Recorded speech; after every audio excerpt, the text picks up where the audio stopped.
Elaine Sue, who's the Chief Innovation Officer at the Material Innovation Initiative. She'll be sharing some insights from our recent State of the Industry report on Nextgen Materials. Sorry. So thank you, Elaine. Welcome.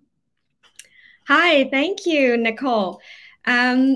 Thank you, everyone, for joining this session. So I'm the Chief Innovation Officer at MII, and in the next 30 minutes, I'll talk about the current state of what we call the next-gen materials industry. If you have tuned into previous sessions today, you would know that the MII definition of next-gen materials is a little niche. So please bear with me. I'll take you through the definition, and we'll dive into some data and insights in this session. Okay, so a little bit about what I do. Hopefully some of you may have read our two State of the Industry reports so far, one published in Q2 last year and one in March this year. We intend to publish this report on an annual basis, each one capturing the previous full calendar year. So what we do is we collect data, consolidate, analyze, and produce insights from our research. And reports like this is really one of the main outputs of MII as an industry builder. We make this available to everyone for free so that there's more transparency in this very nascent industry, so that you can focus on doing what you're good at. If you're a startup, focus on your business when we produce these data for you, and you can use them in your pitch deck when you go fundraise. If you're an investor, focus on doing due diligence on specific companies, get the industry overview from us. So this is the role we play in growing this ecosystem and accelerating the industry as a whole.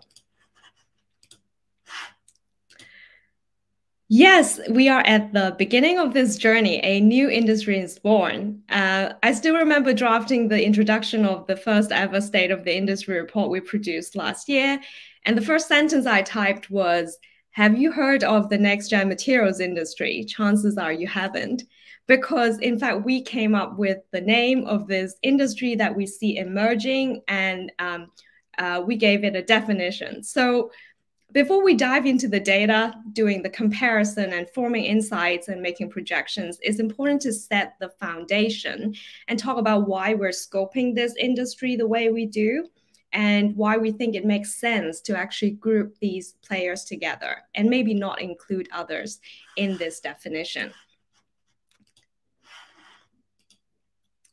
So here's how we define next-gen materials. Next-gen materials are animal-free direct replacements for conventional animal-based leather, silk, fur, wool, down, and exotic skin. So 6 subcategories. We also often refer to these as incumbent materials. And next-gen materials use a variety of biomimicry approaches to replicate the aesthetics and performance of their animal-based counterparts. Now, examples of exclusions from this definition would be, for example, materials that are not directly replacing animal-based materials, materials designed for use in construction, thermal cooling, and packaging solutions, because traditionally these applications just don't use animal-based materials. Also excluded are recycling and upcycling technologies, and I'll explain why.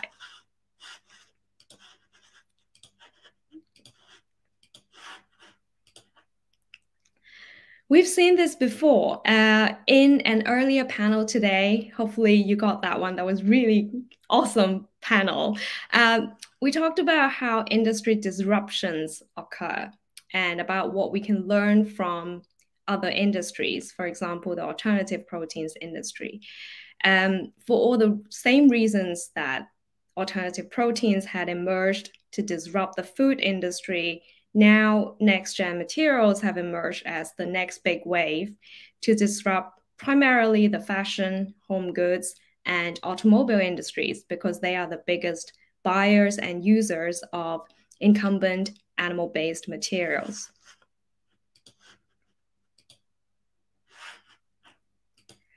You will hear from our CSO a little later today about the key categories of main inputs as well as technologies used to produce next-gen materials. So I won't cover this in detail now, but these 6 categories that you see, other than recycled and blended materials, we basically also see them in the alternative protein space, because biomimicking, whether it's animal meat, egg, dairy in the world of food, or animal skin and hair, which is in the world of materials, they all come down to reinventing the way we produce or quote unquote harvest proteins, mimicking it to deliver the same look, feel, and functionalities. So you hear about this many times these 2 days, climate change, all the environmental issues, the sustainability crisis really that we're facing. So I won't repeat a lot of the whys here, but what I do want to highlight here is perhaps that with regard to animal-based materials, the problem, the pain point, or indeed the driving factors of why there's an urgent need to shift to alternatives. The problem mostly happens at the product start of life. These are not product end of life issues, because depletion of natural resources happens in the making of the raw materials, when rainforests are cut down to make space for raising cattle, when loads of water is used in raising animals. The animal welfare issue, of course, happens in the course of raising animals for the materials we then get out of them.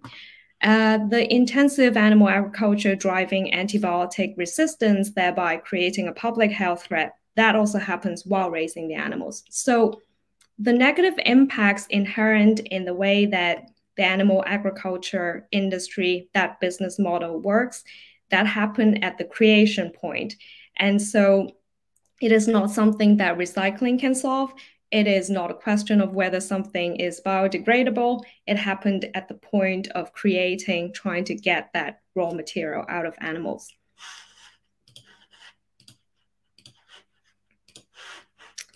So that brings us to this. Why are we grouping these companies and products together and calling it the next-gen materials industry? Because they have these things in common. Then it makes sense to put them together so that we are really comparing apple to apple.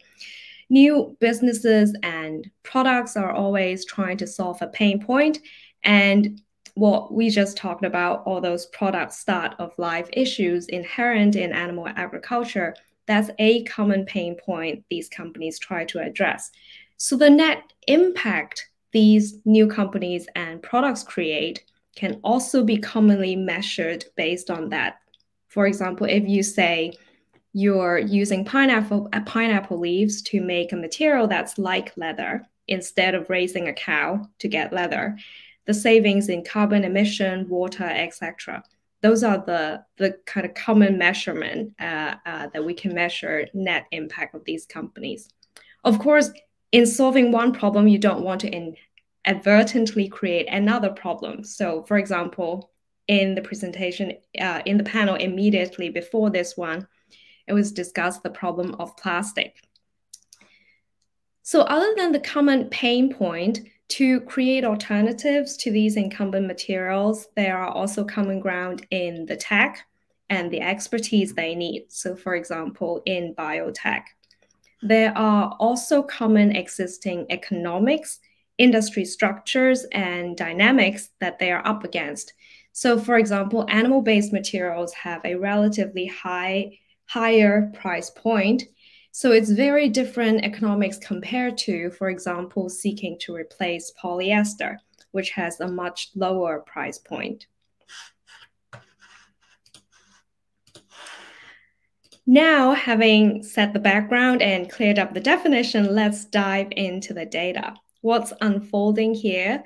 A new industry forming. There are 3 key stakeholders, or I usually call them the 3 I's, and they are the innovators, the investors, and the industry brands.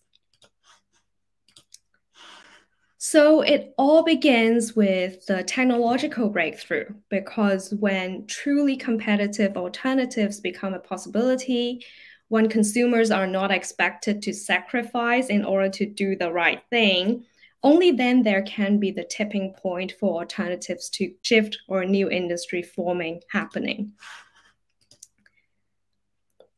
So you can see from the chart on the left, these are the new next-gen material companies formed since 2014. The total number has grown to 95 companies by the end of 2021. And on the right side, you can see the table showing a breakdown of how many new companies were formed in each subcategory. So as you can see, it's mostly in the leather category, a lot fewer in silk, wool, fur, down, and exotic skins. So one of the insights you may draw from this is that maybe there are white space opportunities in these subcategories that have fewer players in them. Here's a clearer breakdown of the total number of companies as of the end of 2021 in each category. Out of 95 total, you can see 67 in leather, 12 in silk, 7 in wool and fur respectively, 6 in down, and 1 in exotic skins. But note that there are also a few companies that are working in more than one subcategory. Then amongst the same 95 companies, this is a breakdown of the main inputs they use to create their materials. So more than 50% of these companies are in the plant-derived category, a little over 20% in microbe-derived, and the rest in other categories, which are blends, mycelium, recycled material, and cultivated animal cells. Again, in a later session, our CSO will go through these in more detail, each of these subcategories, the tag, and examples of companies in each of them. So please do make sure you tune into that session. And I won't go into details now on this one. So today and tomorrow, you will hear directly from many, you have already heard from many material innovation companies. So I'll just mention a few examples here to put things in context. These are the top 10 funded next-gen material companies. Let's take the top 3. Who are they and what do they do? So the first one, Spiber, is a Japanese biotechnology company. They develop a synthetic spider silk, and their tag is called brewed protein, where protein is grown via a fermentation process in a bioreactor. And then the protein can then be dried into pellet or powder. It can be processed and spun into fibers. It can be woven or knitted into fabric. It can be processed into fur-like, hair-like materials. It can be dissolved in solvents and make a film. So this really demonstrates the flexibility of some of these next-gen material companies to expand really across different verticals. The second one is Bolt Threads. I think a lot of us are quite familiar with this company. Bolt Threads works on both next-gen leather and silk. The third one we see here, Modern Metal, started off in the alternative protein space and pivoted into materials. Its technology can be applied in a range of biofabricated materials, and last year it formed a joint venture that focuses on next-gen leather. So this goes back to what we talked about, which is the cross-pollination, the cross-vertical operation. There are, in fact, a few, and I think it's been mentioned earlier today, a few alternative protein companies that we know of that are also venturing into next-gen materials.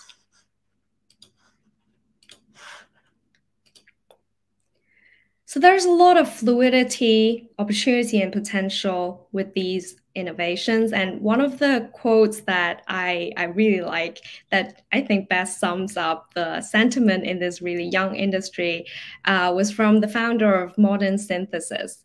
Before creating her company, Jenkins was at Bolt Threads as their first creative resident. She then moved on to create her own startup. Bolt Threads focuses on mycelium. Jen's new startup, Modern Synthesis, grows new materials using bacteria. So as Jen said here, it's really about swapping ideas to explore how to build better systems for biodesign. And I love how she said competition is out and collaboration is in. Now, moving on to the next I, the investors.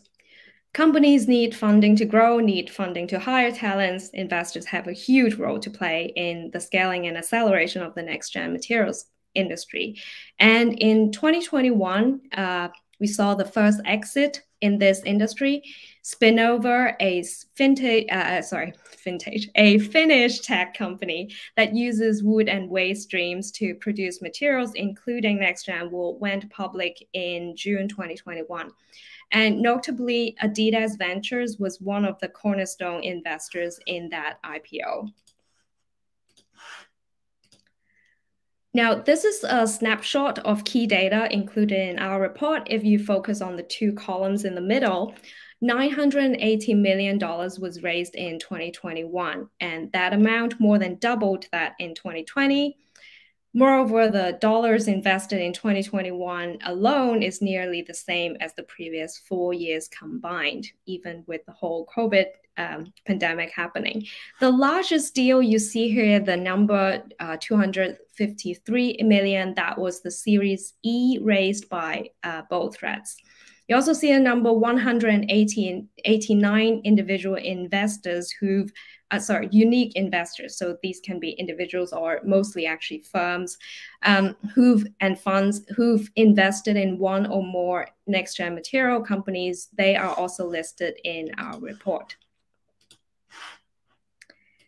This chart here shows the annual investment in next-gen materials companies for the last 7 years.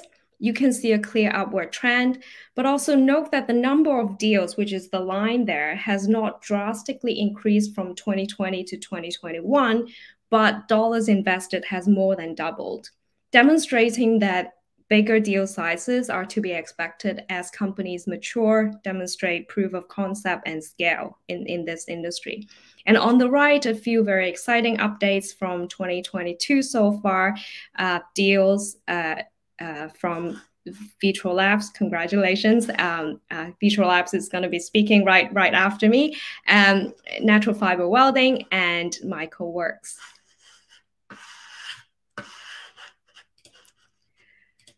Now let's dive even deeper. In our report last year, we estimated that the global wholesale market size for next-gen materials will be approximately 2.2 billion by 2026, that representing a 3% share of an addressable market of over $70 billion.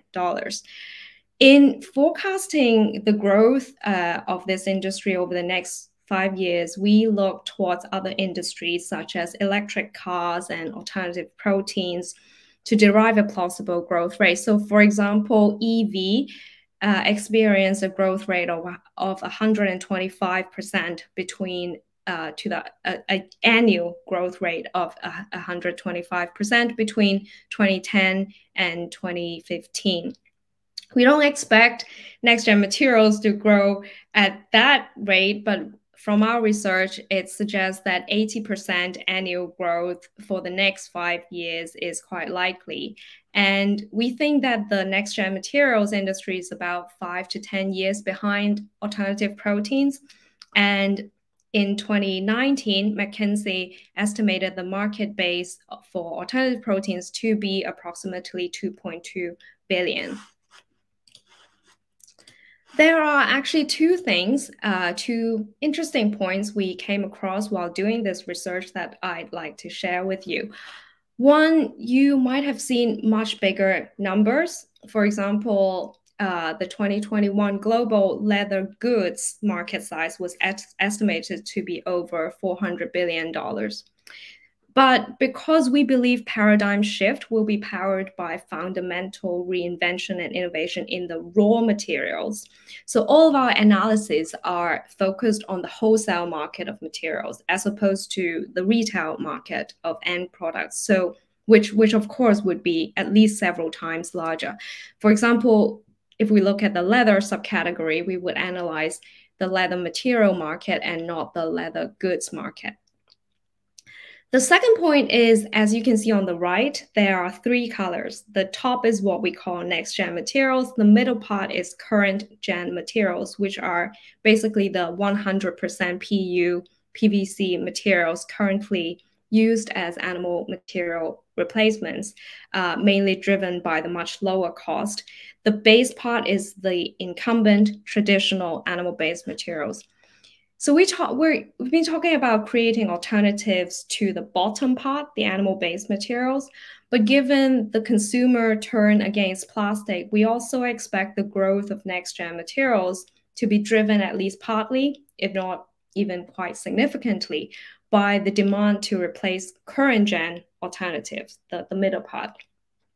So it'd actually be very interesting to see companies applying different strategies. Are they mainly targeting the bottom part, the middle, or of course, why not both? But because plastic or petroleum-derived materials has way wider applications and only a tiny fraction is used in being animal material replacement. So for companies that focus only on primarily on plastic replacement, their target markets are probably very different compared to next-gen materials companies as we've defined it here. We will actually talk more about investments in tomorrow's investors panel. So again, make sure you tune into that. Last but not least, the third I, industry brands. So industry brands are that there were a lot of talk already earlier today about it, them being the biggest buyers and users of these materials. And even though consumer preference has driven industries to move towards more sustainable practices, material innovators seldom have a direct relationship with the end consumers. So the success of transitioning into next-gen materials really largely depends on innovators' ability to work with industry brands. So we've also published a brand landscape report earlier this year, highlighting some of the first movers partnering with next-gen material companies. What's worth noting here is that many industry brands have specific publicly disclosed targets to attain measurable improvements in sustainability. And those target numbers are very good indicators for estimating the size of the addressable market, because brands are actively looking for alternatives to the raw materials that they're currently using in order to deliver those numbers and results. So one way for brands to begin working with next-gen materials are partnerships. It's been talked about earlier today in different panels. And we have some examples in our report to demonstrate that some brands transition to next-gen materials by developing their in-house materials. So for example, Gucci created their own next-gen leather material, Dimitra. And yet another way for industry brands to get in the game early is via investment, especially when the material startups are still in R&D stage and a material is not yet ready for production. This kind of early strategic partnership is very, very interesting, very beneficial for the innovators to develop and pivot through their early stages of their startup business, and also help the brands to secure exclusive early access to new materials. So after this presentation, you will hear from the CEO of Vitro Labs, who said this when we last interviewed him about how working with next-gen materials is indeed very, very different from the usual supplier-buyer process. And yes, we've heard from a lot of brands, actually, the complaint of just not getting a response back from material companies, because the fact is supply is really limited at this point. So sourcing these materials really takes patience and flexibilities, but being an early mover obviously will have its benefits of quicker integration of new materials into your supply chain and deeper relationships with these material companies to get greater access. So this is where we are at, the current state of this industry. We think that development and adoption of next-gen materials will continue to accelerate. There is definitely significant demand for these materials, but not enough supply. And therefore, there is an urgent need to facilitate collaboration between industry players. That's why we are having this conference here to bring together everyone, entrepreneurs, investors, scientists, material companies, and brands, and to build this new industry together. That's the end of my presentation. And I think we might still have a little bit of time for question, maybe one. Thank you so much, Elaine. And I highly recommend that people actually download Elaine's report. It was a great summary, but there's a lot more detail in there, actually both reports. And I put them in the chat. So we have two questions right now, Elaine, that are really good. And I'm going to pull the first one up on the screen, which is from one of our investor friends in Brazil. Thank you, Felipe, for the question. Oh, hi. Do you think that the next-gen material space will fall more into the high-tech category, which is suffering a huge bear market now, from crypto to another high-promising tech, or more into the real assets world, where post-Series B investors are relying upon when it comes to funding and investments? So many jargons in there. All right, I'll answer that best I can. Okay. If the assumption is that the tipping point is going to happen, we talked about this before, cost and capability, I think. So these have to be better products, and after a while, cheaper as well. So I would say, as I mentioned, technological breakthrough, that's sort of what really drive the shift from really not tasty vegan patty to where we are now, where a new industry is possible, is because of that huge leap in the product quality. So I look forward to seeing the high tech, delivering that promise. Thank you. Okay, I think we might only have time for one more. So here's another one. What is your thinking on these next-gen materials for the cosmetic industry? Okay, if I'm getting this right, this is what I'm very, very excited about. It's cross verticals, cross industries, companies that is very, very advantageous because cosmetics, for instance, higher price point, probably giving a longer runway for some of these companies. That's why we're seeing food companies also going into materials, also going into cosmetics, because if you're growing or creating meat versus you're creating collagen for a skincare company, that's a very, very different price point. It might make sense to actually do the cosmetic, build a longer runway, get more money. R&D also goes back to benefit the food, the material, etc., other lines of business that you're working in. So yes, all for it. Thank you so much, Elaine. Sounds like there's just a lot of opportunity here. So unfortunately, now we're going to have to take our another 30-second break for the on-demand viewers, but we will be back for our next panel in just a few moments.